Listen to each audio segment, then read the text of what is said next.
সকলোলৈ নমস্কাৰ। জয় যীশু। প্ৰিয় খ্ৰীষ্ট বিশ্বাসীসকল, আশা কৰোঁ সকলোৱে ভালে আছে আৰু প্ৰভু যীশুৰ আশীৰ্বাদত ময়ো ভালে আছোঁ।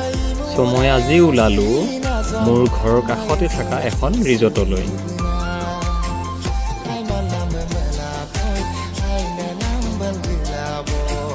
মই আৰু মোৰ সৈতে মোৰ ভাইটি আমি দুয়ো ওলালোঁ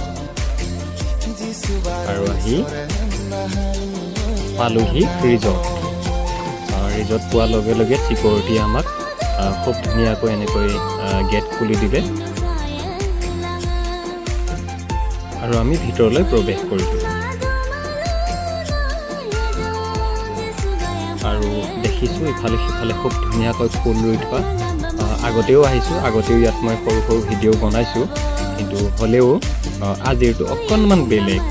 যিহেতু বাৰিষাৰ বতৰ, মই ইফালে সিফালে ক'লৈকো যাব পৰা নাই, কাৰণ সকলো মানুহে এতিয়া বহুত বেছি নিজৰ পথাৰলৈ ব্যস্ত হৈ আছে। সেয়েহে আজি আপোনালোকক ঈশ্বৰৰ বাক্য দিব নোৱাৰিলোঁ।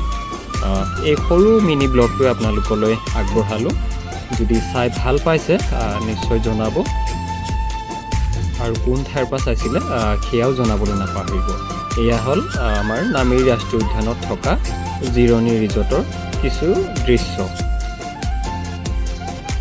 চাওক, ফুলবোৰ খুব ধুনীয়া ধুনীয়া। কেতিয়াবা যদি আপোনালোকে ফ্ৰী হয়, আহি এইবোৰ চাবলৈ পাৰে। একেবাৰে আমাৰ গাঁৱৰ লগতে লাগি থকা এখন ৰিজৰ্ট। ভিডিঅ' চোৱাৰ বাবে সকলোলৈকে ধন্যবাদ জনালোঁ।